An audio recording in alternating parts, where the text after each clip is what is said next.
Hello, everyone. I am William del Pilar, and welcome to Thursday Night Conservative Talk with Fired Up. Tonight is one of those shows where all the storylines connect if you zoom out just a little. We've got Trump again being accused of war crimes over narco boat strikes and a seized tanker now off the coast of Venezuela. And the question hanging over all of it is, well, not over me, but most of America, are we being slow walked into a real shooting conflict in the Caribbean while the media runs Russia hoax style narratives on the military front? We'll talk about that. Then we've got COVID back in the headlines, but not because of a new variant, but because of FDA's own memo and even the Atlantic, and ultra liberal, ultra leftist, ultra progressive. They're so far left, they'll never see right any time in their lives. They now acknowledge kids died from the mRNA shots. And the same people who sold safe and effective for everyone now want to treat dead children like a PR problem instead of a scandal that demands accountability. Translation, their mantra, move along, nothing to see here. We've got a few words about that. Then we've got Republicans literally helping push Jasmine Crockett into the Texas Senate race because they think she's the easiest Democrat to beat. Anybody remember that same mantra being pushed by Democrats with our current president? Then we've got that happening at the same time.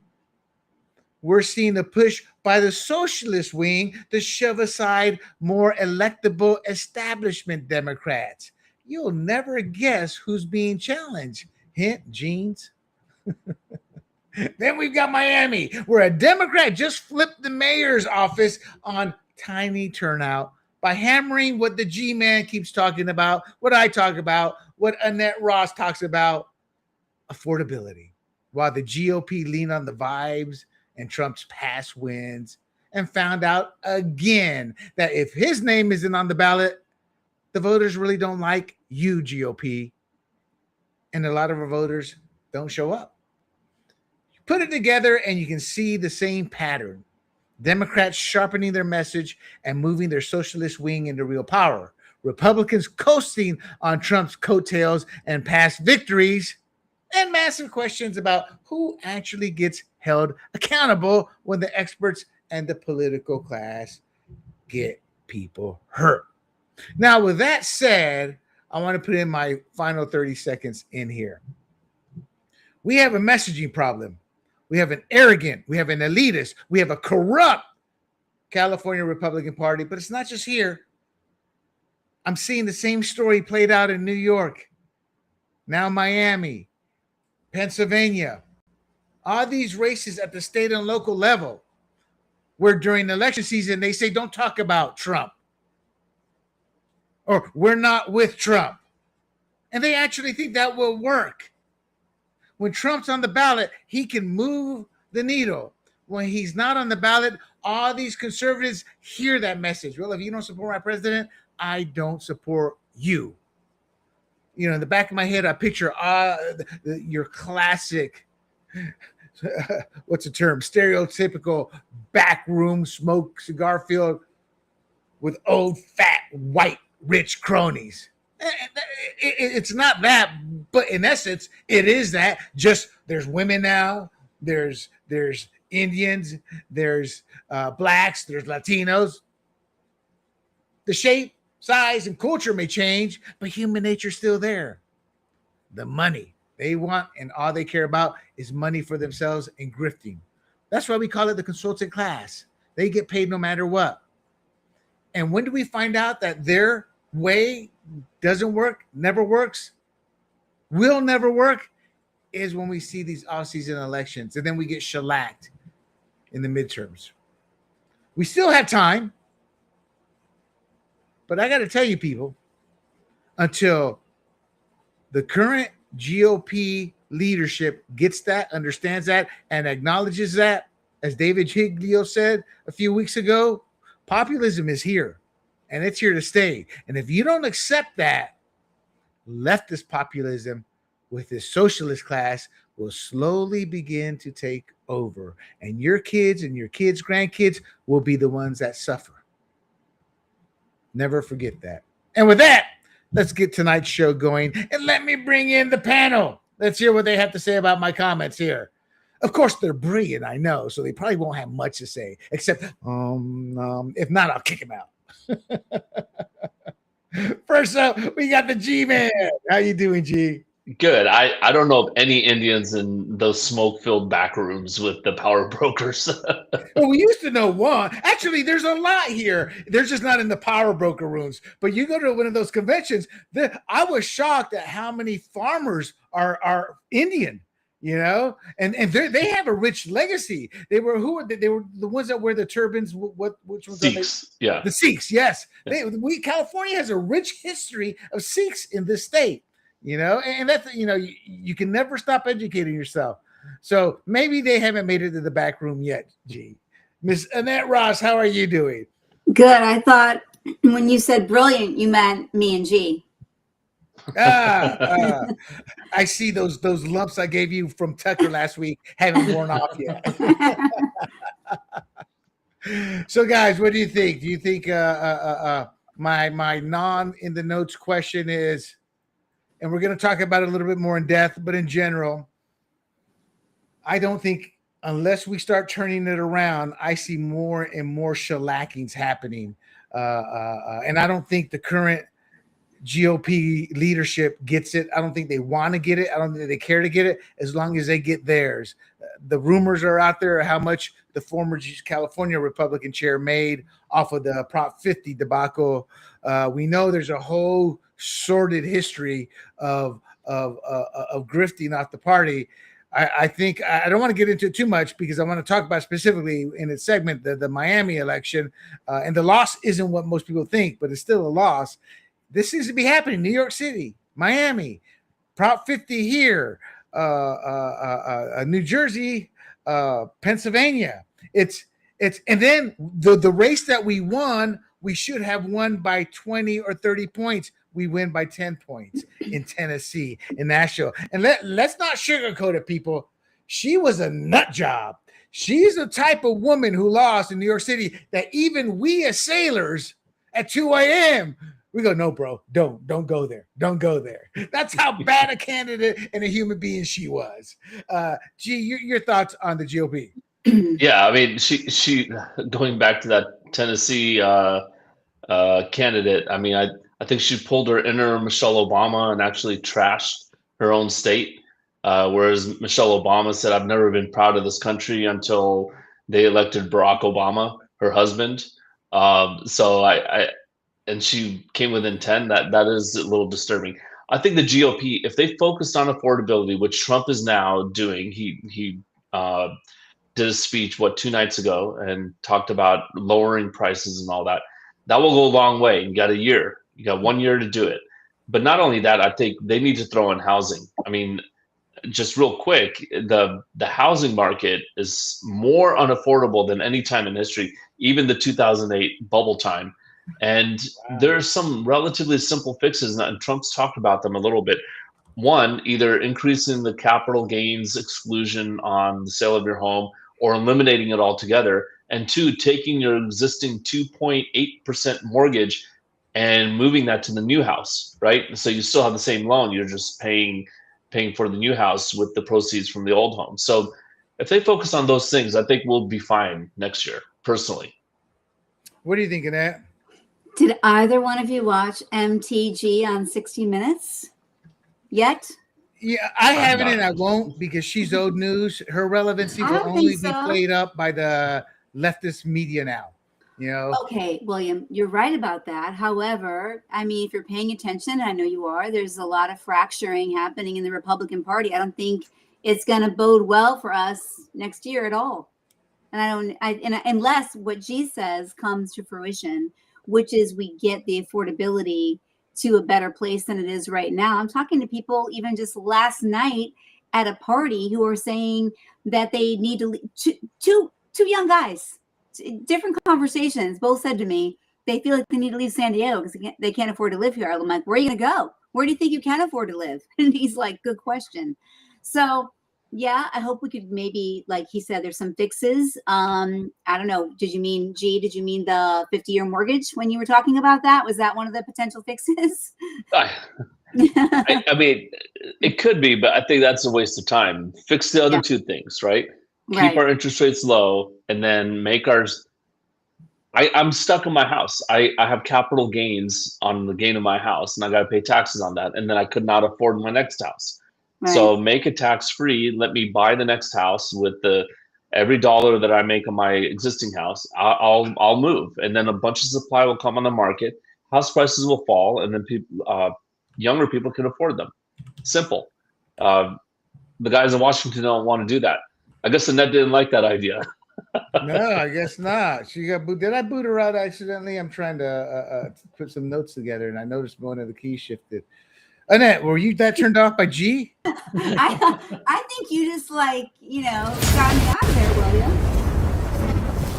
Whoa. Something's up. I think I believe our service provider here had an update. So I'm wondering if we're seeing some the updated. Go ahead, G. Keep going. No. So that I think, yeah, the 50-year mortgage. So people made hay of it. Like, oh, that's terrible because the first 10 years you're paying almost all interest. Well, that's the same with the 30-year mortgage. And people said the same thing 100 years ago when that was floated by FDR. Oh, you're just going to pay a bunch of interest. Here's what people miss is that, okay, well, at least you own the home. And if it goes up in price, you capture that equity, right? That also works in reverse. If it goes down, you'll lose that equity. So that's not going to change much of anything. You want to move the housing market, get your loan transferable, have capital gains on the sale of a house tax free, and I would say the third one is get all the regulations out of the way, and you have more supply. You can build faster, more, cheaper. People can afford those homes. It costs $500,000 to build a home in California.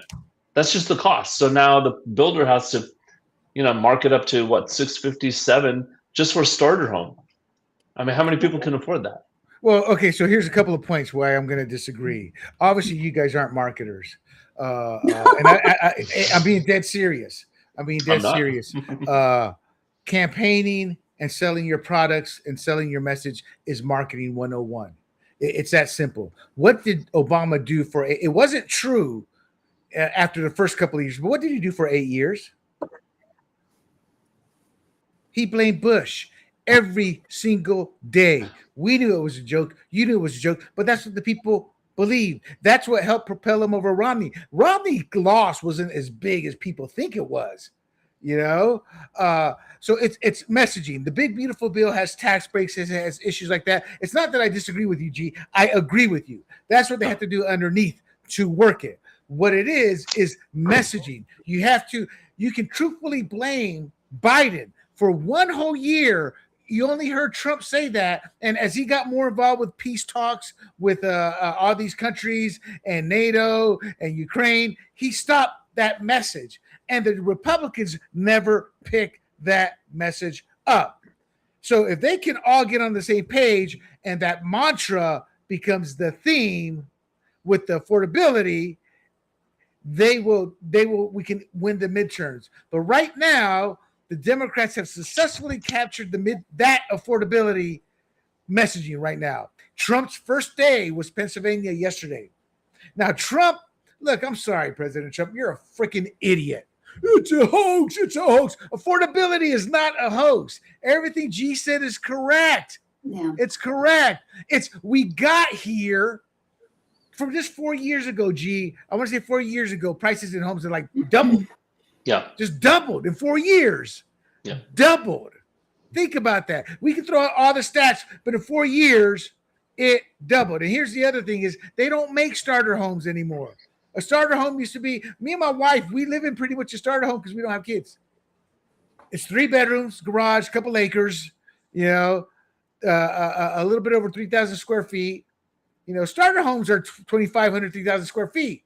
Now they make them at 4,500 square feet. They don't make starter homes for actual newlyweds to go in, So that's a problem. So what I'm saying is there's so many problems underneath all of this that they have to go in and take care of, but it's all a messaging game.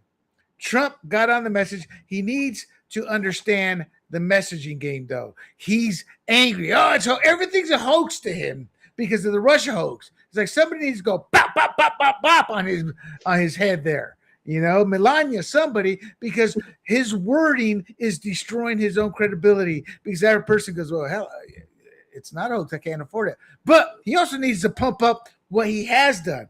Food prices are coming down in most sectors. Gas is down. You can afford to go, and when I say food, it's expensive. Meat's expensive, the beef industry is expensive. So, but there are places where it's affected. They themselves acknowledged it. J.D. Vance a week ago when he said, look, we've actually cut deep into this, but Biden messed it up so much, we're probably not even halfway there. And once the new year comes in, a lot of the big, beautiful bill stuff kicks in. Most of that stuff, in fact, all of that stuff doesn't kick in until January. Then you see it. G and I talked about this, and I think, G, you've forgotten some of that because you're concerned with, based on the conversations last couple of weeks. But there's an interim period. They did all their work to fix the economy. Scott Bessent and everybody did the first 3-6 months. Then it became a wait period. Okay, we got to wait for these policies to take effect. I said that, I predicted that, but it's like a shot in the gut when you see all this negativity, because you can't do it. You feel impotent because you can't really say or do anything except it's a waiting period. But we're a country that doesn't want to wait. We want everything yesterday. Yeah. Can I just say one thing about that? And G, you will agree with this because you've been on the board with me. I now have, with 3 different superintendents, heard them blame the previous superintendent for all the problems that we are now sitting. Like they'll say, now we have all these problems. I got to fix all these problems from another superintendent before I can move forward and fix other things and make the school better. I mean, it's a little bit of a cop out. No. Well, I didn't say marketing is messaging. The truth is how you perceive the truth. Oh, geez. Now the truth, there's no real truth now. There's no truth. There never has been. You see this your way. G sees it his way. I see it my way. You think you're seeing it the truthful way. G thinks he's seeing it the truthful way. I think I'm seeing it the truthful way. The truth is in there in the middle. It's how we perceive it. It's one of the oldest lessons. A commander, after I got in trouble in my early 20s, sat me down, called me up, and like, go ahead, what did I do? Son, do you know what perception is? Perception is how people see the truth. Here's the truth. You're seeing it this way. The division officer you're having an issue with sees it this way. So I have to figure out what is the actual truth. That's how life works. All Black Americans right now, because they've been indoctrinated, not all, many are indoctrinated. They see the truth as it's old whitey destroying their lives. That's their perception of the truth. Is that the truth? No. I'm not saying my truth is right and your truth is wrong. I'm saying that there's a truth right there. You're here. I'm here. She's out there. Wait, do we have the capacity to know it though? Are you saying yes, with data, with all kinds of stuff. Not everything. I'm just telling you how people perceive it. And here's the other part of it. That's very deep. We could really dive into that deeper, but I don't want to digress. Just real quick, like both could be right? If I'm standing face to face with you, and with my foot I draw a 6 on the ground, and you say, "Oh, you drew a 9," and I said, "No, I drew a 6," and you say, "No, you drew a 9." Right, but right. We're both That's right, correct. right? But let's take the actual example. Trump is right. This is all Biden's fault. But he's still got to fix it because kids are hurting. They are hurting. But egg prices are down. Gas is really down. It's the lowest it's been in years. Rent is way down compared to what it was 50%. So both things can be true. To the person who's wanting to buy a home, boy, this economy sucks. I don't even have the money to make a down payment. Whereas a person, Mom, Dad, don't worry about it. I don't got to go live in the basement. Woo! I just found a rental down the road. Yeah, so we should probably get on to our first point. But what I will say is if house prices came down, then people wouldn't be worrying about food prices as much because that compensates, right? The housing is the biggest expense. Right. So right. Under control, you don't care that beef went up a couple bucks a pound. Exactly. In fact, I wrote this down and I didn't put it in my notes. This is how it works for the young kids: housing, transportation, food, and entertainment. Now, entertainment is always dependent on what their situation is, but those are the four things they all look at. You know, you got to have a place to live, you have to have transportation, and then you have to be able to provide for food, and then obviously entertainment. And that's how we all live. Rent was always first and foremost. Hey man, let's go out here. Well, I ain't got gas money, bro, till 2 weeks from now for when I get paid. Hey man, what do you got to eat? Oh, don't leave my ramen alone. That's my last cup of ramen there. You know, that's how we live. But that's the order, and that's how the president needs somebody young on his staff to help figure that out. Mr. President, we get it. It's not all you, but here's the issues facing the Mamdani supporters. All right, JD Vance. Yes. All right, let's get to it. So tonight's Trump. He's been dealing with the narco boat strikes. Now he has a seizure of a massive oil tanker off of Venezuela. Democrats are yelling war crime and illegal orders. And the question is simple. And it's a legitimate question. Are we getting dragged toward a war in the Caribbean? Then you have the seditious six. And they're the ones who told the troops to refuse Trump's orders. I'm not going to get into that, but that ties into this.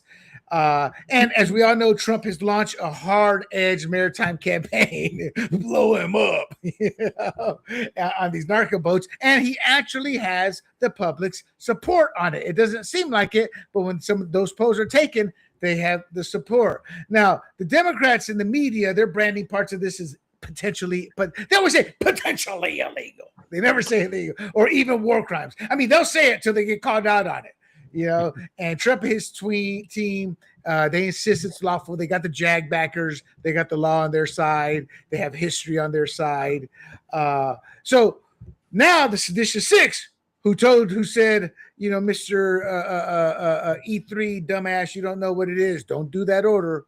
What order? I don't know, but don't do it. That's pretty much what they're saying. Now they're pointing to the narco incidents. There's a war crime, yet they can't actually pinpoint the war crime. But it's all like a circle. You know, it all comes fully around. So the big question for this segment is, are these boat strikes and the tanker grab smart, tough policy, or are we starting to see an entrance into an undeclared war? Let's start out with G. No, I think this is going to be limited. I think Trump's always been clear. He hates war. Yeah. I think he just wants Maduro out of there. So I think these are limited time things. So he took over the oil tanker. Well, that's the source of revenue for Venezuela. So if they don't have the tax money coming in and, hey, we get some free gas, I mean, maybe that will bring down our oil prices a little more, at least in the short term. But yeah, I don't think Trump is going to make this go beyond just some limited strikes, maybe a SEAL team landing, right? Maybe a few boots on the ground, but not some big long-term thing. Similar to Reagan, right? What Reagan invaded Grenada with, was that Noriega or? Noriega. And it wasn't Reagan. Oh, Reagan invaded Grenada. Bush first invaded Panama and Just Cause, my home country. Oh, okay, yeah. So it will be just limited strikes. Otherwise, he knows the Democrats will hound him for starting a war. But I think it's clear to everyone that he doesn't like war. He doesn't like people dying, and he hates it. And I don't think he wants that on his watch. Right, I tend to agree. Annette, before you answer a political question, what are your thoughts on the two narco traffickers? And let's get this straight. They always try to portray them, they're farmers. They just want to get a little help, extra money. They tend to be the bad guys of the village, the ones nobody likes, the ones who will beat you. You know, these are not good, innocent people. What was your take with that? With what? The fact that they took him out and the Democrats claimed they were non-combatants at that point. You mean with their murder? So you think they were non-combatants? I mean, I don't like what we're doing in Venezuela at all. So, yeah, I think first of all, it's you're just feeding the Democrats, you know, a lot of great things to try to twist and make Trump look bad. I don't know why. I think we're picking an odd situation to get involved in, and I don't know why. And someone like Jeffrey Sachs, who I really respect, says that it really is about us controlling their oil and their like precious minerals. And I think that's wrong. completely wrong. So I hate the involved. I agree with G. I do believe Trump hates war in the sense he doesn't want to see our soldiers and our men and women dying. I really believe that. I believe he wants to be a person of peace. So why this aggressive act with Venezuela is completely obnoxious to me. I think it makes no sense. I think it looks terrible. And I think there's a lot of places we could pick out to get involved, and we don't. So why Venezuela? Somebody makes a convincing argument for me. Because we talked about Okay, it. where should we be? Where should we be at then? You said What there's do a you lot mean? of places I we said can this go. to you before. Where are those kids that are missing in Nigeria? Students. So we should go bombing Nigeria is what you're saying. What are you saying here? The Boko Haram. I'm saying why are we letting, you know what I'm saying? Innocent children? They just So I'm disappear? asking you, what are you saying that Trump should do? Go in there with troops? Do He what? said he was going to. Didn't you hear him on the plane? On the plane, he said he thought it was terrible. He thought he was going to do he something. said we better figure something out before I have to do something. Well, he's done nothing, and they're still missing. So why not Gotcha. that? What's your take on Annette's take, G? No, I don't believe these. I mean, I don't know, right? I don't know that it's farmers on these boats. It could be, but if you're running a drug running operation, you These do are the gang farmers to members. make the Yeah. drugs, but then the guys on the boats actually taking them, they're criminals and gang members or whatever. So or cartel members. So I don't know. I mean, the second strike, I don't know about that because all the information is not out. So that's up in the air.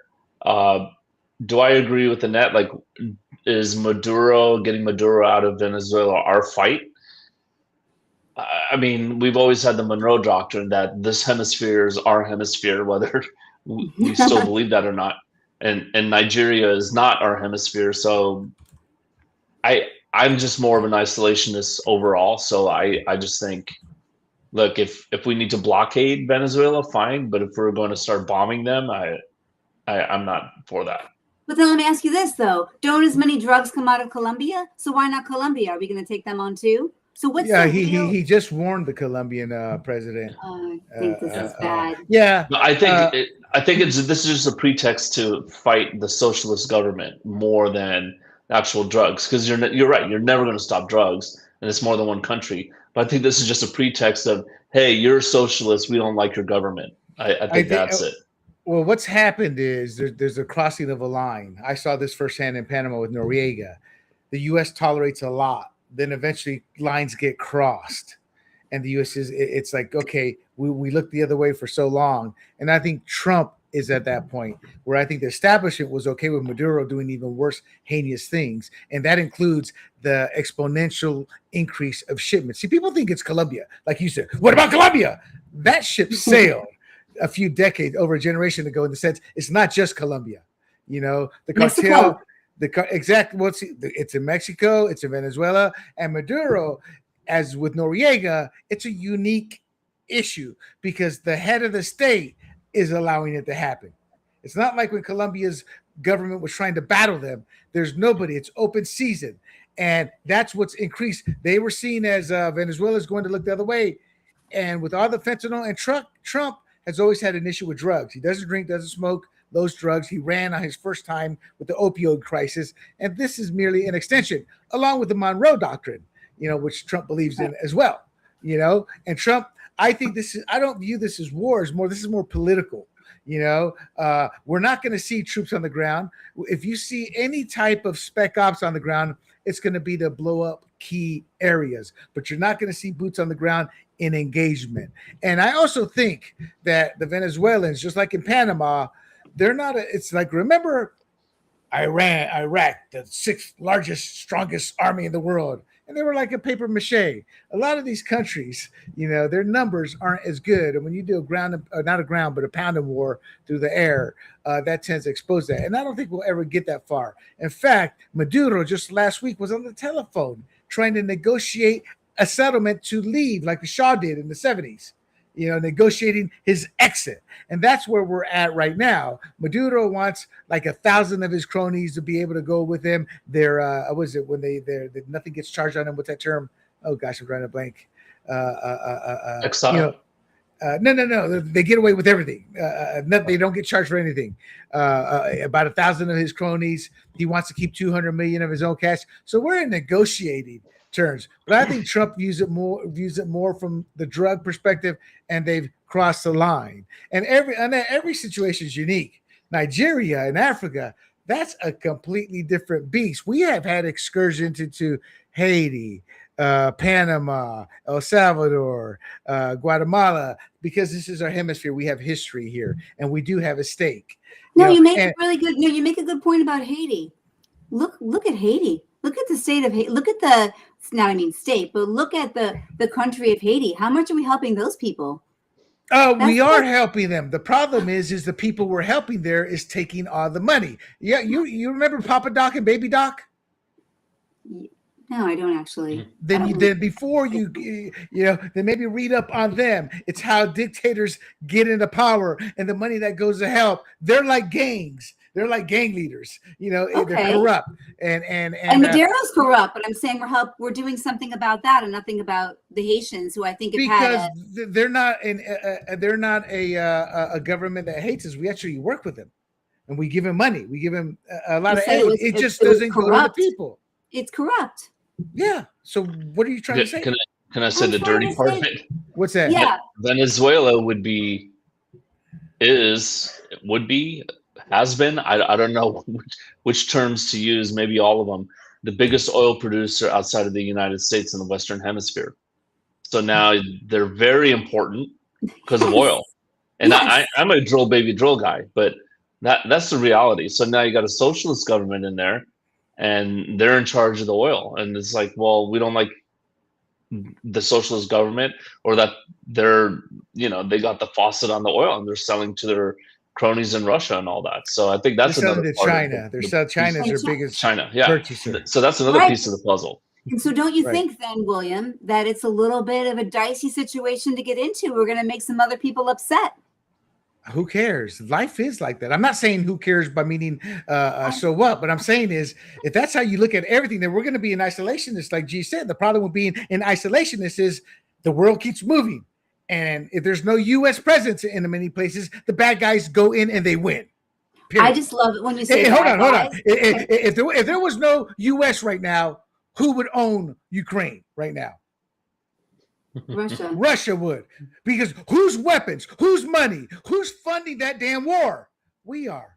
Wait a minute. Yeah? But wouldn't the Russians say that Ukraine has always been a part of their territory? Well, yeah, yes. That's what they're saying. But what's that got to do with the U.S.'s presence in Ukraine? You don't see what I'm trying to say. I'm saying they would say that Ukraine's always been a part of Russia. And you would say that maybe they got their independence or whatever. I'm just saying they're all bad guys. It's just a matter of degrees of bad. I think we're talking about, I'm saying even Trump, I think I think they're all bad guys. I think these leaders are bad guys. It's about who they're in bed with. And it's about hold on here. You wanted to run for office. Would you have been a bad guy by default then? I probably wouldn't have made it because I'm not a bad guy. What I'm saying is it's easy. See, that's just a blanket cop-out statement. They're all bad guys. Yes, they are. Yes, they are. But the world still has to run. The world's still running. Decisions have to be made. Actions have to be taken. Bad guy or not, it's like Tucker. Well, Hitler was never going to invade England. Y'all the ones who started the war. Like, what are you talking about, bro? It's like, so UK was really the bad guy there, not Germany. There are degrees of bad. Maduro has been funneling drugs over and over, and he's ramped that up, and he's a nation state that allows. It's like Somalia. It's not really. He's just another thug running that country. And I don't think we're going to go to war. I think Maduro's going to sit there and work out an exit plan for himself, and that'll be that. And then they're going to have to figure out how to have free elections, and it can happen. So y'all keep talking about oil, and they were the 5th oil producing country in the world at one point, if not higher. But there's other countries too. And let me ask you this, that's one aspect. You don't think that there are agents, United States agents, FBI agents even, who are looking the other way as drugs are coming across into our country? Come on. So what are you saying? Oh, I'm drugs are saying coming in what- 10 zillion ways, so we can't deal with Maduro. He's only No. one. There's 90 I'm million saying- other ways. I'm saying it's good business for us too, depending on who it's with. Sometimes we'll accept it, sometimes we won't. That's what I think. So Maybe what, I'm so wrong. what are you saying? See, I mean, you're giving these mantras that people say without any meaning, without What do you any mean? They have a depth. ton of meaning. They have a ton of meaning, actually. No, I they're think I could- cop-outs. What are you saying then? That we shouldn't deal with Maduro, we shouldn't deal with any of these drug countries, but we should go deal with the Nigerians because they're Christians. Because No, that's what I'm no. hearing out of you. No, I'm saying when it suits us, we will turn the cheek. I think we do make deals And with it the should cartel. do it that way. That's how you should do it this way, with the caveat that it's like, how does this affect our foreign policy or our domestic policy or Okay. our way of life? How that's one way to look at it, which is why I'm like, Ukraine, that has nothing to do with this.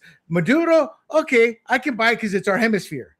You Okay, know? so it's the Monroe Doctrine for you. I get it. I hear you. Well, that's pushing it because they're pretty far out, Venezuela, but that's a more easily digestible reasoning, along with other factors. The drugs are coming into our country through them, and it's like China. Look, part of his dealings with China was to get them also to stop with the fentanyl. A lot of fentanyl was coming out of China, and he talked about that too. So it's not like it's just Venezuela. And then you get these morons. Well, no, Colombia pushes cocaine, or cocaine users aren't being harmed. It's like every damn excuse in the book. Tell that to the mother who lost her kid to a gangbanger because of drugs or whatnot. And I'm not saying one story should force a nation into war, but that story's been told millions of times over. And he's trying to stop it with China, with Mexico. He's fighting various fronts. Venezuela is just the biggest one with the news because he started to take out. Before Trump came along, we tried to chase these boats down and we'd never catch them. And the ones we got close to, they would dump all their stuff. So they were literally winning that. Okay, last question I'll ask in fact, you. they got subs now. The cartel does. Did you guys know that? I don't know if I knew that. Yeah, they have subs now. Now, see, in your mind, you're thinking these Navy type subs. No, they're small subs. Some of them are like 2-3 man subs, but those are not cheap. The cartel is a corporation now. They are not thugs. Yeah. Let me ask you this question: if you had a son and you were in the military, and he was sent out to do something, he's in special ops, do something in Venezuela, how would you feel about it? It's my whole life. I come from a family. We all served. My whole street, they were nothing but special operators. Actually, they were Green Berets now. I did drug ops. I was an interpreter. It's when you that's the answer that I tell people: go fuck yourself. Because yes, I would, and I have. But I know you wouldn't send your kid, but you're willing to send other kids. You Nikki Haley warmonger. So my whole point is if you're willing to do this, you better be willing to send your kid. I don't want to send any kid to the Ukraine. I don't want to send any kid to Venezuela, but I know there's ways we can do this without having to put a boot in the ground. Okay. Again, that's another cop out because never ask that question, Annette. Look at it as the lawyer. You know that saying in a courtroom, never ask a witness a question you don't know what they're going to say because it blows up your whole argument, because your argument is sound to most people. But I'm a mother. I'm asking you as no a mother. mother ever wants to send their kid. I don't care whose mother. It could be a mother, a General Bradley, Eisenhower, George Washington's mother. That mother would go, don't send my boy to war. I think people in World War II were proud to send their sons. I do. I think what do you think, G? Yeah, that was definitely a different thing because we knew what we were fighting for. And we knew that if we didn't, well, one, we were attacked by the Japanese, and for some reason we went after Hitler first. Yeah, that's a little the different. right decision. I'm not saying it was the wrong decision, but everyone supported it, even though they were going after the guy who didn't attack us at the time. But everyone was proud. I think it was just a different mindset because evil was clear, right? It was good and evil was very, very clear. With this Maduro case, I mean, look, I like Maduro, and I'm talking about cigar flavors. I don't like this guy. So don't like this guy, but then I can't say that he's evil, right? But I do think he ran a fraudulent election and he won with whatever is like 99% two of the vote. fraudulent elections. He won by like over 60-70%. Yeah. In both of them. Yeah, I followed both those elections. I can't remember the percentage, but they're fraudulent. I saw that firsthand in Panama with Noriega. Every pre-poll, all the people, all the rallies. Then all of a sudden, damn, who the hell votes for Noriega? He wins in these victories. Yeah. Now the real question isn't World War II. The real question is, well, we're going to send your son to something called D-Day. Really? Yeah. Send him there. Yeah, but about 2/3, 80% of the kids are going to die. What do you think? Then what's a mother going to say? Only the first 4 hours. After the first 4 hours, it dropped to like 5%. Remember that great actor? I can't remember, a big, heavy-set guy. He was from the 70s and 80s. I used to joke about him. Look at that fat bleep. Blah, blah, blah. And then a friend of mine, because he was just big when I was a kid, and he was on Rescue Me. He played the father. He's famous actor, and my friend chastised me. Who the hell are you? Do you know who that man is? That man was on D-Day.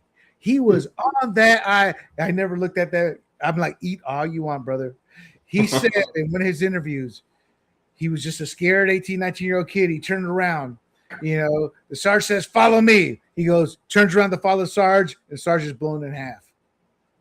And I'm like, the trauma and nightmares that man had to live with. So always be careful, who you chastise or the question you ask. No mother wants to send their kids into those wars. All right, let's move on here. Let's head on over to COVID. COVID was rotten from the start. mRNA shots went from lab bench to authorization in under a year. Unheard of. Overlapping trials and almost no, in fact, I would say no built-in long-term safety follow-up. Then came just recently the Ventavia whistleblower. He kind of exposed how bad these trial site practices could be. Unblinded patients, sloppy follow-ups, protocol violations. Then she was fired. I'm noticing since the Obama regime, whistleblowers have been destroyed. They have been gone after. They're the ones who are getting jailed. And she was fired because she raised concerns. She raised questions. Now, I had to look this up because I forgot what it was. Unblinded patients means those who know which treatment they're getting. And all that was in the dark. So they weren't even doing those portions of the trial. And they showed this is safe and effective. And if you took it, you wouldn't spread COVID at all. That was one of the first arguments I got into with Big John. He is so pro-vax, so anti-hates Trump, so anti-this. He said, they never said that, William. And I showed him this video. He never brought COVID up again to me, because that's what TDS does to people, it makes them rationalize away the truth, and we all have seen the film Biden, along with the media. So the early sales pitch was that taking the shot would stop infection and transmission. And that was used to justify mandates, passports, and treating skeptics like pariahs. How many people got censored? So then you had the breakthrough infections. Once they kept spreading, meaning people who had the vaccine were catching COVID, it was undeniable. So then it shifted from it will stop transmission to it might make it milder, or it's good for long-term COVID, even though no studies have actually been done, and long-term COVID hasn't really been defined per se, as much as it's this thought process out there. And when people push back on that shift, the response wasn't debate, it was censor, ban, and smear. The doctors and scientists who question lockdowns, you guys remember this, Dr. Barack, how do you pronounce that? I know you read his book. And Asim Malhotra? No, Barakia. He's in Trump's cabinet now, or working for RK Jr. But he was banned. Those who questioned lockdowns, school closures, or mandates, you were labeled misinformation. You were throttled. You were canceled. Now, even the academics now are saying there are documents showing coordinated efforts to marginalize heterodox COVID views. And by heterodox, meaning those who disagreed with the main message, COVID vax, the COVID jab was good. Alex Berenson, who broke the story of the kids, he was thrown off Twitter over his vaccine criticism, and then he settled with the company. I don't know if he got money or whatnot. So evidence that political pressure, not neutral scientific moderation, drove the censorship. Again, a good example of perception. A lot of people perceived COVID to be good for you, a lot of people perceived it to be bad for you, the vaccine. And the ones who perceived it that way and tried to talk about it were censored, canceled, and even their lives were forever ruined in many cases. So before we get into these kids, looking back at this whole COVID, what's your takeaway from that in terms of how you feel you were treated versus, as well as now that you take a step back, like what really happened versus how it was portrayed? G. Yeah, I mean, I'll answer that, but I want to step back and remind people of right before the election, the COVID vaccine was, I don't know, developed, I should say. I was going to say invented, but developed. And then those guys sat on it because they didn't want to give Trump the credit for developing it until after the election. But if you remember during the vice presidential debate, Kamala Harris was asked, will you take the vaccine if it's developed? Which at the time it pretty much was, but was kept under a container. Now, why? If it's going to save lives, why not release it the month before or 2 months before, 2 weeks before? How many lives could it have saved if it was really going to save lives, right? Which I think to some degree it did. But the question to Kamala is, would you take it? And she said, if Trump develops it, no, I'm not going to take the Trump vaccine. Well, what were they pushing just 4 months later? Because Biden and Kamala get into office, and then they're saying, look, if you don't get this vaccine, which now Biden's taking credit for, and not saying it's a Trump vaccine, so it's Biden's vaccine. So Kamala's like, I'm okay with taking that one. If you don't take this, you're going to lose your job. If you're a teacher, you're going to lose your job. In fact, Annette and I were faced with this California legislature and Gavin Newsom saying, we're going to pass this law that says if your kids don't take this vaccine, they cannot come to school. And Annette and I assigned a resolution saying we will not comply with that. This board of this school district will not do that. Screw you. Kids are not at risk from this virus. So now we see that, no, they actually, I mean, it's a very small percentage, but a lot of kids were harmed by the vaccine. So it's just a travesty, because you know that if they really thought the vaccine was going to save, I don't know, 10,000 lives within the month before the election, they would have released it. They would have brought it out and said, hey, look, we're saving lives. Let's do it now. No, like you said, the TDS was so strong.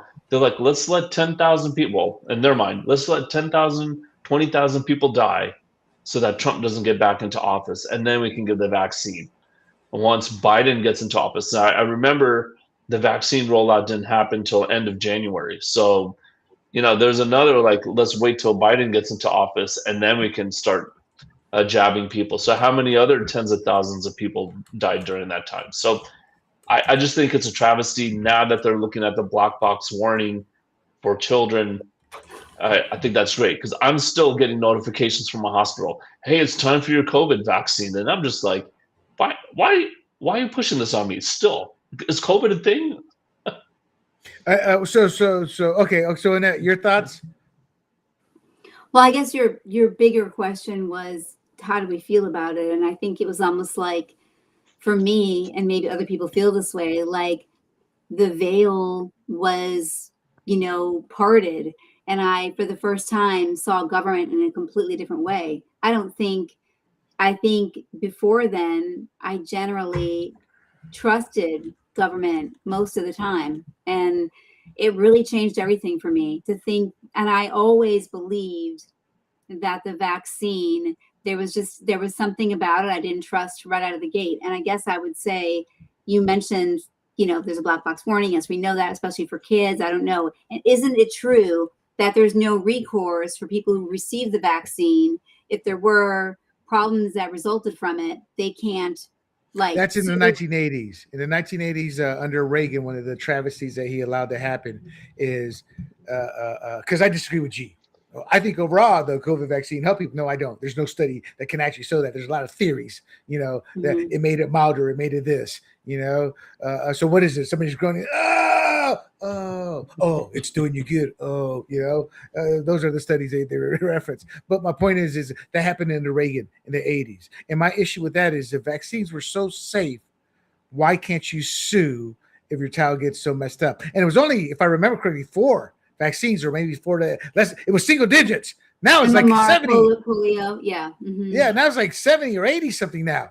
And they're giving them all in at once or in a couple of doses to these kids, and they're still protected. They fought. They're still fighting. This probably ends it. But up to just a few months ago, they were still fighting we need to have the COVID vaccine part of the vaccines that are given to kids. Why? That would make them immune to any type of legal action. If vaccines are so safe, and don't get me wrong, hygiene, health, all that helped eradicate, and herd immunity helped eradicate a lot of these. But vaccines are good, like you said, polio, measles, they do have their uses. But we've fallen under this belief that vaccines are the cure-all, end-all, when they're not. Our bodies adapt. People don't realize, you look at the descendants of the Chernobyl, the families living there, their radiation level tolerances are higher than the average human being because they've been living around that now for 2 generations now. And scientists thought that was impossible. Impossible. But the point is the human body is resilient. Mm-hmm. I go to Panama, I get sick if I breathe the wrong way. And there's my cousins, because that's the environment they live in. So the human body adapts. And I view the COVID vaccine as, I don't know if, I'm not a conspiracy theory, but there's so many things. It was government's first big test. It was this. I know this. The government succeeded with what they wanted to do to keep us locked up and closed up because of technology. I can't remember what happened in the 80s or 90s, but they tried to shut the country down, and that lasted for less than 2 weeks because people had to go to actual work. The world had to keep moving. But with the remote viewing, sci-fi, so with the remote work, etc., it's a different game now. And I think it was a disgrace. I am a reader. As I told Annette, I am an expert, on Bigfoot, on ufology, on the country's founding. I remember you calling into the Art Bell show a few years back. Well, I'm history on that because I've read more books than who's that Nazi lover that Joe Rogan and Daryl Cooper has. I lost my train of thought. I'm embarrassed. Well, no, I do want to say that a lot of these vaccines are just dead versions of the bacteria or virus, right? What made the COVID vaccine new and novel is that it was pieces of mRNA, which is basically like small pieces of DNA, and it's designed to create a protein within you so that your immune system will get amped up. But here's the thing, you don't know what that protein is doing. You don't know what that mRNA is doing to your body. And there's been a huge spike in turbo cancers since 2021. Now, is correlation causation? No, we don't know that for sure. They should look into that. But that's a scary thing. Like, okay, well, how long is it going to take to do that? And meanwhile, they're still saying, hey, get your COVID shot. It's been 4 years. Like, leave me alone. Well, and guys, I don't take the flu shot because of this. What the thing with COVID, it's the same with the flu. They can only create one flu shot a season, and they guess on what's going to be the most predominant. So I won't take it because of the damage. Now, you said something that triggered me, in a good way. I'm triggered. When all this was happening, I have covered sports my whole life. That's how I made my money. I was a pioneer, yada, yada, yada. But I was good at it because we covered it all. And the anti-vaxxers and some people we know and others, they're saying, I'm like, I have never in my life ever seen 20-year-olds dropping dead like we have seen in Europe. No, William, that happens all the time. No, it doesn't. It happens, but it's rare. See, they were conflating. Is that the right word? Conflating the rareness, trying to get people to realize, oh, it happens. It's okay. It happens. I'm like, no, it's a rarity. And they're dropping dead. And now the studies of the kids with myocarditis, the kids who don't need it. And this is what angers me at our generation and our parents' generation. Losers. Arrogant piece of crap losers. Why? Because they were forcing the kids to have to take those shots because they were fear for their life. Look, brah, you got 10, 15, 20 years. Those kids have 60, 70, 80 years, and you're putting them at risk to protect yourself. How noble are you? Well, got me a big fat pension I got to spend. So, and I'm not a saint, but I'm like, our generation is closer to death. That number of RIP we're closer to than we've ever than those young kids are. So it's just a situation in which, when I saw it, I had one question, because I was excited. I'm like, Trump's going to get this done. He's going to get reelected. Blah, blah. Oh, but then when I saw the 2 weeks, I'm like, I'm a logical person. I deduce logically. And I'm like, hold on. If it's going through the air and it spreads, you can't stop airborne. It's you don't know how long it's going to take. You can't say 2 weeks. So that's 2 weeks. So I knew that was a lie. But my main question, I kept telling my wife, she goes, are we going to take it? And I go, not if it doesn't stop COVID. That's my only question. And all the research I did, it never said, but they were telling me it's not COVID. But when I would look for the sourcing, there was no sourcing. And my point is, they lied to us from the get-go. And G brought up a good point, which I'll add to it. If we were in such danger, people would have been stampeding over one another to get the COVID. Instead, technology betrayed the elites. We saw the Democrats at that party here in California, that fundraiser where Nancy Pelosi and all the white Democrats, a few blacks scattered in there, a few Latinos, but the point being, it's just the what's the word? The difference in how it looked. You saw all the brown people, servants with the trays, and all of them had their mask on. Yeah. Then you saw Hollywood. They had their whole food set up, done, and this local bartender, restaurateur, right next to where they were all open and able to do their business, her restaurant was shut down. Why was mom and pop shop, grocery stores, liquor stores, whatever stores? Oh, no. You are not essential. Oh, but Walmart and Target and Albertsons are, So the lie was there from the get-go. And I think what punctuated the lie and what made Gavin Newsom a household name, and what is his death knell, because he's easily defeatable. I don't know if you guys saw it, but Bob Hogue, Roxanne Hogue, a friend of the show, her husband said it best. When he delivers, he sounds smarter than Kamala. He sounds more charismatic than Biden. And when he delivers his message, you're like, damn, I believe him. But once you start dissecting it, he's exposed. Case in point, remember the paddle boarder? That will always be tied to him. The guy in the water and the cop in the boat, paddle to the shore, arresting people, that, and obviously the French winery. Is that what it was? French winery? Yeah, he was like at dinner. French Laundry. French Laundry. Yeah. Then there's a Super Bowl.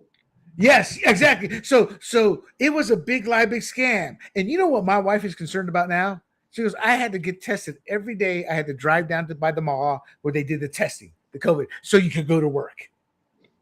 She had to go do that. She was, I'm wondering if maybe something may have happened to me. But it was one of the few times I said, babe, we're not. It's me and my wife, we make this. She allows me to make most of the decisions, but we always talk everything. But it was one of the very few times I said, babe, you will not take. And she says, why? Because I love you, I fear for you, and I do not want that jab in us. Because just like these drugs for kids, people did not think ahead. It's not reversible. Once you get this vaccine crap in you, it's in you. And look at so, and that has a story, and I'm going to ask you to tell just a little bit of it. But you caught COVID, and there was a law in California that says you cannot attend. What was it? You cannot attend a board meeting unless you were vaccinated at some point.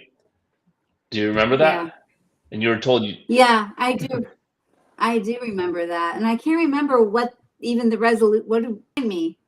No. But so you had gone past COVID. It was 2 weeks after, and you were told you cannot attend the meeting because you're not vaccinated.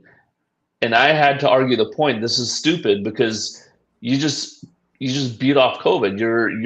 Your immune system is stronger than the stupid vaccine, right? Yeah, because you actually fought off the actual virus. Yeah. And then I think you were barred from attending the own board meeting. I can't remember if you actually attended it or you decided not to push the issue or whatnot, but it happened because of that. No, and I wanted to bring up, and it's funny now, I can't remember. I sort of feel like I didn't go to that one meeting, but about that book, William. Well, two things I wanted to bring up. One is that book, Cause Unknown, And it was all about what you just said, kids just dropping dead. And, in sports, on fields and playing sports and, like you said, the myocarditis, you know what I mean? And being related to the cause unknown, but not really. It was the vaccine. And the other one was news about the vaccine coming out. That tennis player. Wasn't there a tennis player who refused to get the vaccine? He flew all the way out to Australia. Yes. The number one ranked Djorvik or something like that. Number one ranked tennis player. He missed his opportunity, like to win, like when you win them all in a row, because he wasn't allowed the Grand Slam. They let him into Australia, then they kicked him out when the uproar became too much. Yeah. I mean, go ahead. No, let's just get to the kids here real quick.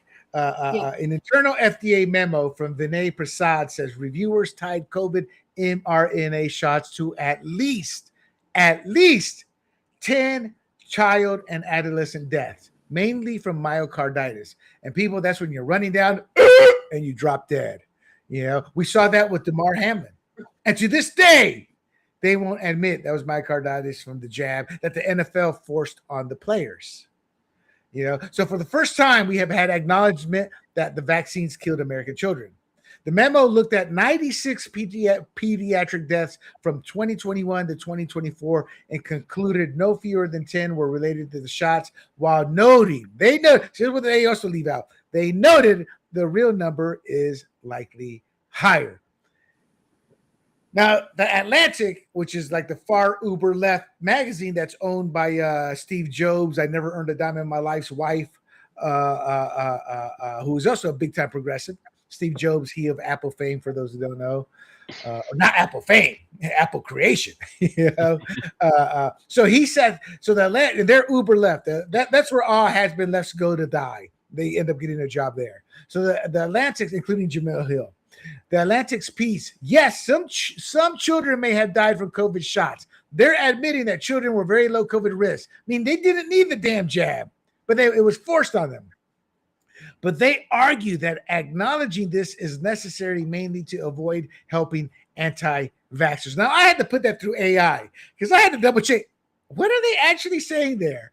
So in other words, the Atlantic is stating we need to admit this very carefully and tread on soft ground here, whatever the saying is, because we don't want to give a win to anti-vaxxers or undermine the confidence in vaccines overall.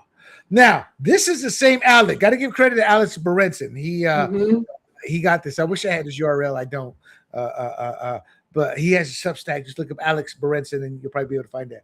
But he highlights how the same outlet that 2021 pushed, if it's authorized for children, children should get it too. Now they're saying pretty much, yes, shots killed the kids. But on the whole, it's not a catastrophic threat. A few dead kids here and there. Who cares? Let's move on. That's what they're saying now. The cruelty, the elitism. Now, Annette, you know how when you ask that question, would you send your kid to war? And I told you that's a legit question. You just got to be careful to who you ask it to in a military town. But this is the type of thing where I would be asking the same question. If it had been her kid who died, she wouldn't be screaming like, she wouldn't be saying this. She would be in the righteous cause. She would be on her knees to RFK saying, how can I help? How much money do you need? Mm-hmm. So this is the elitism. This is the Marie Antoinette. Let them eat cake. They're so out of touch with the working class. They're so out of touch with the suicide rates of kids today. They're so out of touch that we lost a generation of educated kids to China, who focuses on STEM. We focus on TikTok's big butts and hair, hair in our armpits and rings in our noses. And I'm being serious. That's our culture versus theirs. So we have been set back in every which way, and the Atlantic doesn't care because they don't want to see their ideology threatened. So if people die because of the COVID vaccine, they're okay. I mean, am I wrong in looking at this? You guys have seen, I never sugarcoat the notes. I did remove all the data. I had over a dozen sources on this one. No, you are right. And you're right. Their attitude is if people die, then so be it, because you're right. They don't want to give up their narrative. But what you said, you brought up the kids in the black box now in the warning. What about all those parents who I think in good conscience and believing that they were like, protecting the elderly, got their kids vaccinated. Mm-hmm. Like you said, you can't undo that. And now they come back and they say something else. And I think they've even gone so far, and I think it's still Alex Berenson, who said that it's really the efficacy for adults, healthy adults could even be questioned. And there were adults that also died from getting the vaccine. That's so right. it's a big question mark now. And I guess the real question is, was it done in good conscience or not? Well, no. Oh, hold on. What do you mean by good conscience? What do you mean? Was it done in good conscience? The development of it. No, because the kids who died, the one kid in one of the studies, that one of the few studies that was being done, one kid died. They removed them from the study. So their vaccine, and there are rumors. I haven't looked this part up. I'm just not that interested. That they had these vaccines developed in so many ways already. And then, as she said, they sat on him because they didn't like the ideology of the president at the time. So none of this was done in good faith. And then you saw the profit margins, billions upon. We're not talking hundreds of millions, billions. I can't remember if it was Johnson & Johnson or Pfizer. 60 or 70 billion in profit.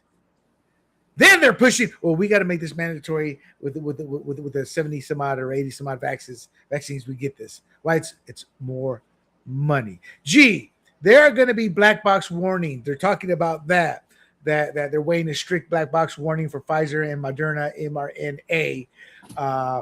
And there are also reports of completely ending sales of these shots for children and teens is on the table. Now, Berenson, and I mentioned it already, G, also talks about the mRNA flu trial is pretty similar to the COVID. Again, as I told the audience, I'm not a doctor. You have to do your own research, but I don't take the flu shot because there's no guarantee that's going to stop you from getting the flu. And there are issues you can get from any mRNA shot. G, your thoughts? Yeah, I mean, I think mRNA, I wouldn't get that type of a shot, whether it's flu, COVID, or anything else, because you're basically telling your body, or you're giving it blueprints to create something. Whereas a normal vaccine, which I'm okay with, like let's say smallpox, right? Yeah. We need to get that vaccine, otherwise it will kill off huge numbers of population. They take a dead cell and then they put that in your body, and your body says, "Oh, I don't like this. Let me figure out how to defeat it." So you're actually inoculated against an actual live version of it. So two different ways of doing it, and one has been shown to be extremely safe, maybe 99.99% safe. It's a reverse lottery ticket. The people who get the polio vaccine might get polio, but again, it's a reverse lottery ticket. It's better to take the chances there. The mRNA side, like, we don't know what's going on, and I don't think we will know for at least 10 years. And there was a graph of all these turbo cancers starting in 2021, and it's just off the charts. It looks like this, and the stock of Nvidia, like, it went up, and it's like, well, wait a minute, why did that happen starting in 2021? What was happening in the world? And well, you could say the vaccine. Well, let's look at that. But you could also say COVID. Maybe COVID had some side effect where it's causing cancers as well. So let's look at all of it. But I'll say I will never take the mRNA vaccine. I'll never give it to my kids, probably ever, because that's how cancers start. Cancers start with genetic material being, mutated, and then now you got something growing uncontrollably in your body. 2 points. Big pharma is just so huge. I mean, I just got my bill a couple weeks ago. I have a hernia, and I went to the emergency room because that bad boy looked like it was like alien. Yeah, I'm there 4 hours, 5 hours waiting there. I just checked in, and by the time the doc came around, the hernia had receded, and I was like, oh, thank God.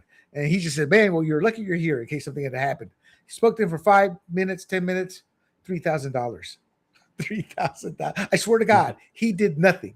He did nothing. He did the paperwork to refer me. That was it. So we have a whole messed up big pharma. And for you all out there who are young, I never experienced it, but they used to have I'm told it was well known chickenpox parties. If one kid got chickenpox, the other kids catch it. Now I can't. My sister got chickenpox. And I was like, I didn't want it because she's and my mom's like, she's talking, Latina, and I'm listening, and she's telling her friend, yeah, my kid's gonna catch it. Both of them catch it. Be good. Get out of the way. And I think I hadn't got it at that point. Like I don't want to catch it. And here's my mom making sure I'm in the same room with my sister to catch a chickenpox. But yeah, like G said, it takes a cell. It figures out how to adapt. So and for years, anyone who raised a red flag about these shots, they were deemed and treated as the problem. Now the government's own paperwork and legacy outlets admit kids were and may still be killed. And the people who sow this to us act like it's a minor detail, basically saying, fine, some died, but you better keep believing anyway because a few deaths don't matter. Now move along, plebe. If we don't insist on real public reckoning over how these vaccines were pushed on children and soldiers. Let's not forget the soldiers. They may have been adults. Take the jab or you get booted out. We don't care if 6 weeks to retirement, you're out. We're telling the next round of experts, if we don't hold these people accountable, and bureaucrats, they can gamble with people's lives and never have to answer for it. And that is my issue with big government. That is my issue with crony capitalism. And that is my issue with big pharma. And I saw that I saw that firsthand push on us. I wasn't even in the medical side. I was in the marketing and fundraising side. But every single day at the Alzheimer's Association, somebody from Pfizer, we had close ties with Pfizer, was always there. Hey, I got this here. You take it home. Whether aspirin or whatnot, they were pushing something on us. All right, let's do some hot takes here. Let's do 10 minutes of hot takes. You guys better be quick with your answer because I am the jury and executioner here. Okay, quick. We've talked about this. The Democrat Socialists. I kept saying they are going to make their play and try to usurp power. Now, the Democrat Socialists, backed by Mom Donnie, Elizabeth Warren, AOC. His name is Brad Lander. He's a pasty-looking white guy, former New York City comptroller, an ally of Mom Donnie. He's jumping into the 2026 primary for New York's 10th district. Y'all go, oh, what's that 10th district? That is the Levi Strauss district. That is a district held by none other than pasty white, rich, silver spoon, elitist swine, Dan Goldman. He is part of the establishment. If Landers knocks him off in a deep blue seat, you're going to see more of this happen. Challenges happen in safe blue seats. G, your take on this leftist populist pitch. They're going to AIPAC and others to try to get in. Yeah, the next 8 months of primaries will be really interesting to watch because I saw this video of a Democrat friend of mine, and she's like, well, democratic socialism is different from communism. And it's like, okay, well, democratic socialism is freely elected by the people, and they just argue for higher taxes to help the poor.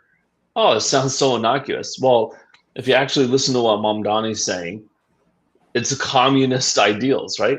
The problem is he can't win an election calling himself the Communist Party of America. So you got to call yourself something innocuous. So it will be interesting to see if a lot of people latch onto this whole idea of, well, Democrat Socialists seizing a private property or the means of production for the good of the people really latches on. And if it does, at least for the Democrats, then the Republicans have to be ready to argue that that leads to poverty, that leads to atrocities, that leads to, basically theft from millions of people who actually own stuff. And then that will trickle down economics to take away stuff from the middle class, because there's always someone poorer than you, right? No, G, I get that. Well, let's stay on the party itself. Yeah. No, I think for the party. Yeah. So what this means for the party is, if they go that way, then they're looking at electoral landslide against them in 2028, with probably JD Vance winning. All right, Annette. So, what does this signal inside the party? Because if Lander wins, you're likely going to see a lot of Democrat Socialists challenge in safe blue eras. Now, Yeah. what happens to the loser side here? Meaning, the challenge happens, one side loses. The Democrats aren't like Republicans. They're going to chew you out, spit you out, and tell you to go home. So, and the reason I ask that is Elizabeth Warren is backing Landman. You know. No, I think they're unraveling. And I think this extreme part of the party has got a lot of momentum right now. And as G said, it's really going to be interesting to watch. But I think that they've got the attention of young voters. Something about it people are finding appealing and exciting. And, you know, history repeats itself, William. Class warfare. Here's how this reads to me. The lines are drawn or will be drawn. This is the socialist wing taking its first real swing at an establishment heavyweight. No matter what you say about Dan Goldman, he's an up-and-coming heavyweight because he's uber rich, and it's in a deep blue, high-profile seat. They're not just yelling from the cheap seats anymore, the socialists. They're trying to seize the keys to the car. And if Lander wins, you're going to see a wave of these blue-on-blue knife fights in safe Democrat districts all over the map, mostly urban areas. But if he loses badly, well, a lot of these national figures who are hitching themselves to the Mamdani AOC lane, people like Warren and their progressive brand builders, what happens? They can find out that they just bet their reputations on a faction most Democrat voters don't actually want running the show. GOP helped push Jasmine Crockett into a Texas Senate race. So Republican strategists, this came out from a story from Notos, to give you credit where credit is due, that they quietly engineered Jasmine Crockett's entry into the Texas Senate primary to elevate a weak far-left Democrat, exposing both GOP game, yada, yada, yada. God, why did I write something so long?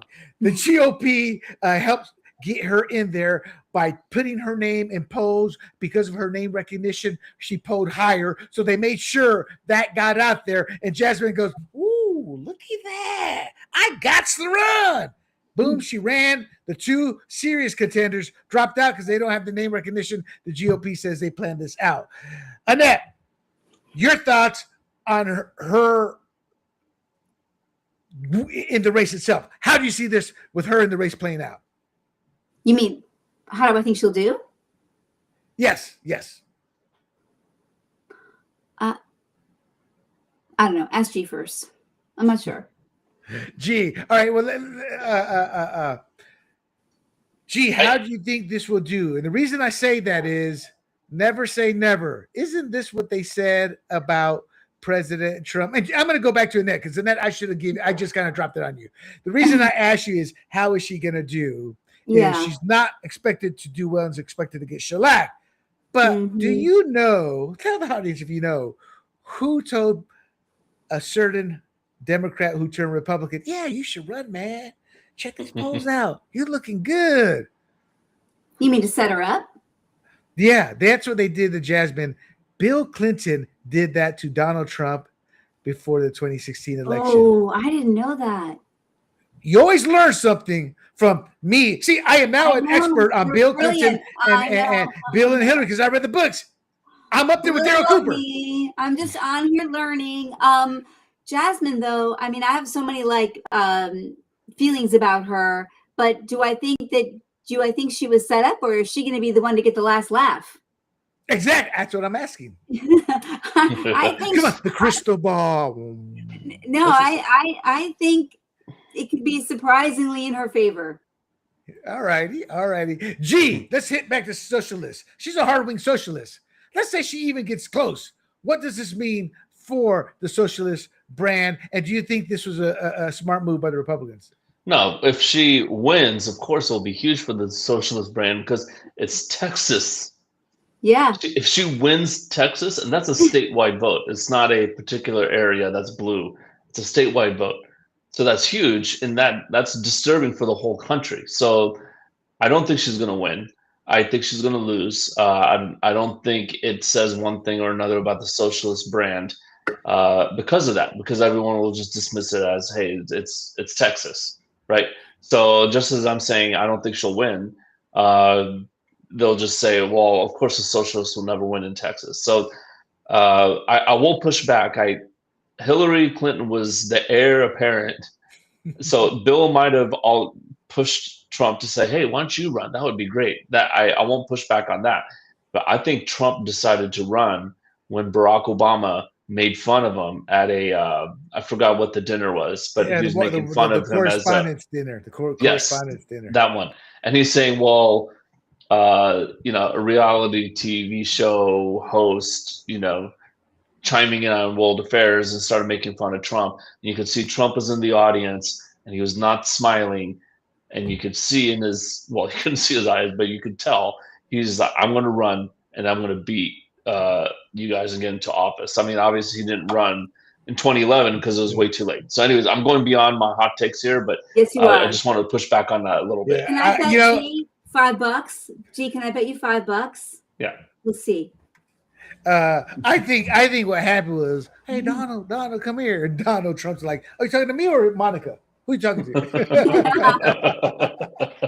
Here's my take. Republicans clearly see Jasmine Crockett as their dream opponent, and they help build the runway for her Senate run or flop.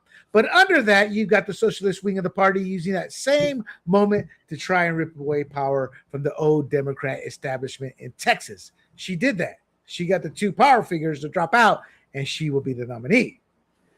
And you never say never. Bill Clinton did the same thing to a Republican candidate named Donald Trump, who took his advice, thought about it, and ran against Hillary.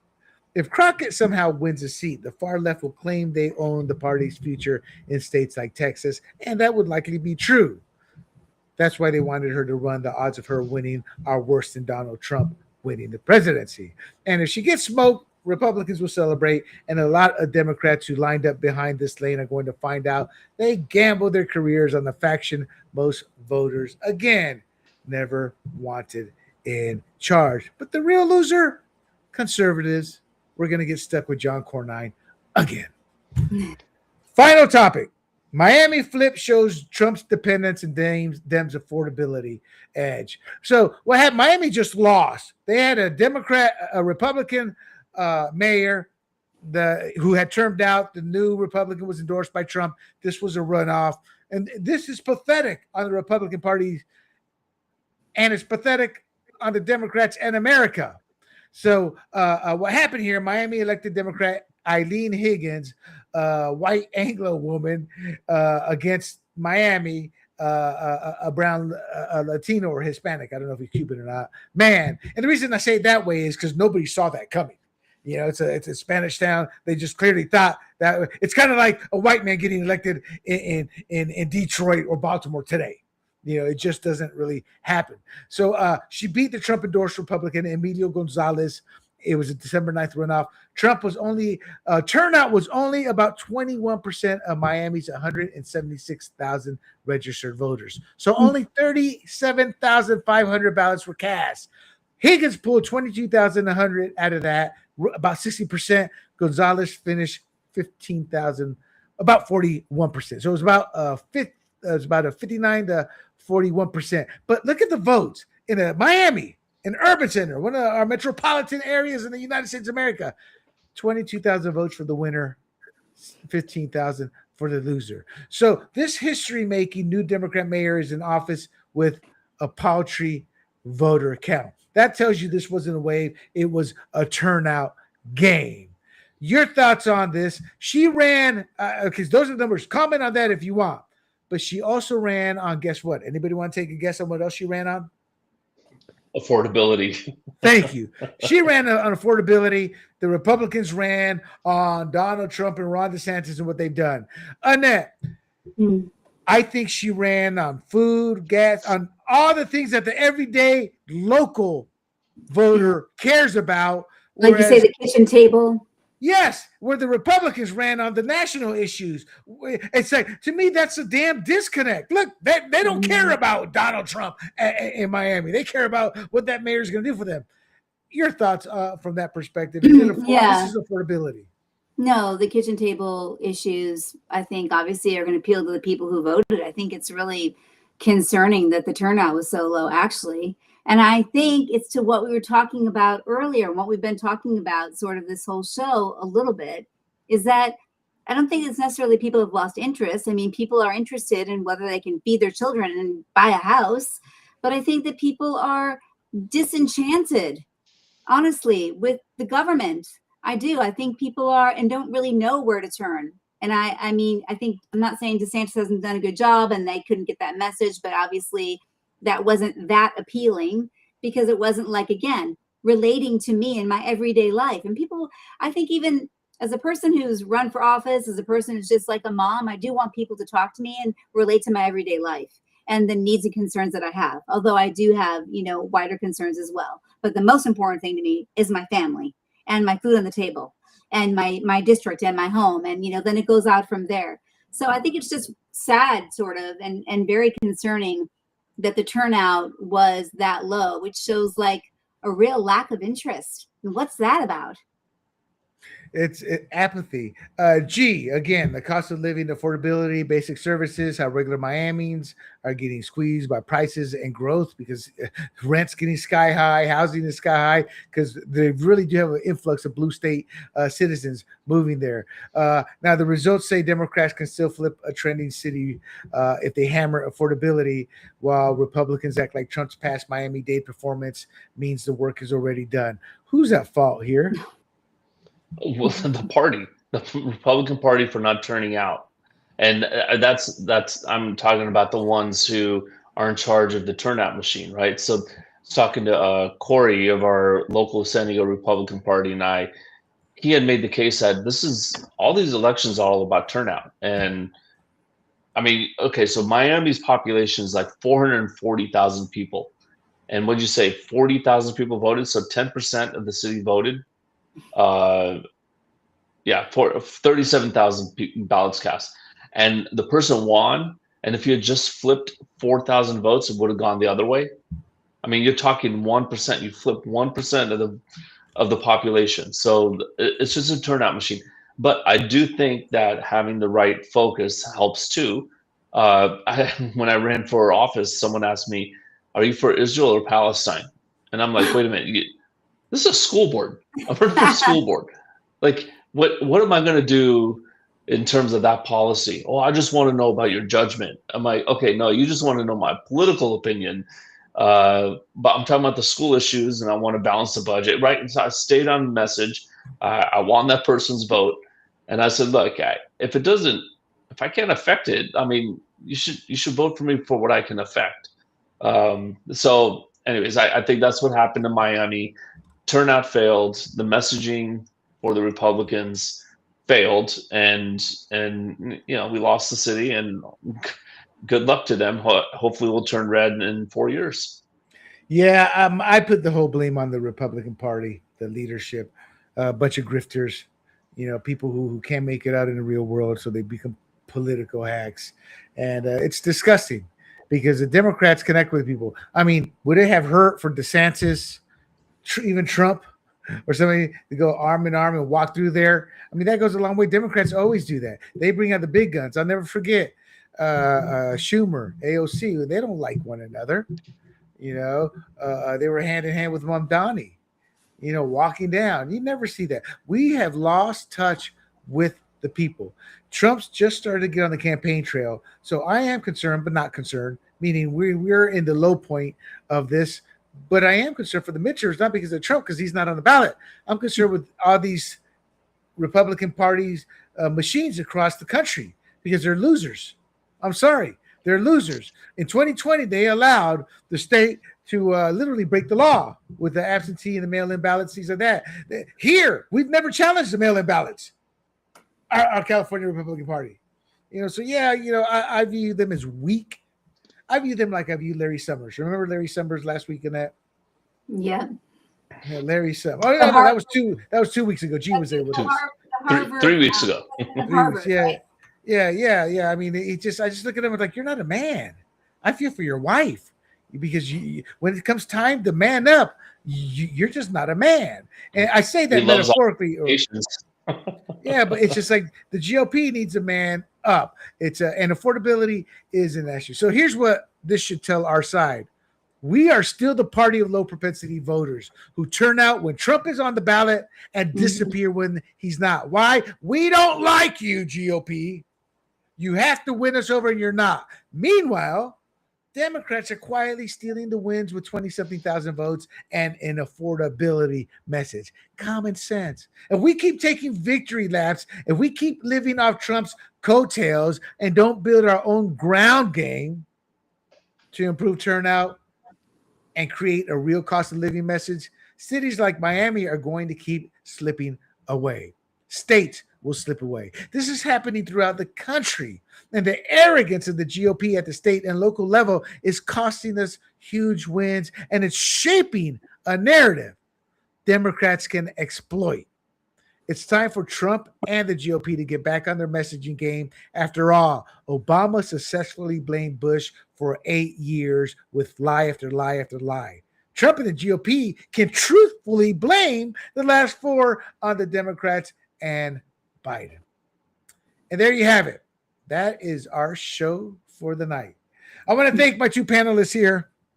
I want to thank the warmonger Annette Ross. I'm kidding. It's me. I'm kidding. Yeah. And I want to thank the jihadist, the G-man. I'm kidding again. And I want to thank you, the audience. So until next week, make sure you tune in. And we are on every Thursday at 9 p.m. Eastern. You can find more of our podcasts, more of our shorts, more of our clips over at Grumblings Media Politics. It's actually Grumblings Media-Politics, but you can find us via Grumblings Media as well. You can find us on YouTube, Rumble, Apple, Spotify, Pandora, and all those other places you find podcasts at. Until next week, I am William Del Pilar for the G-Man and the beautiful Annette Ross, and this has been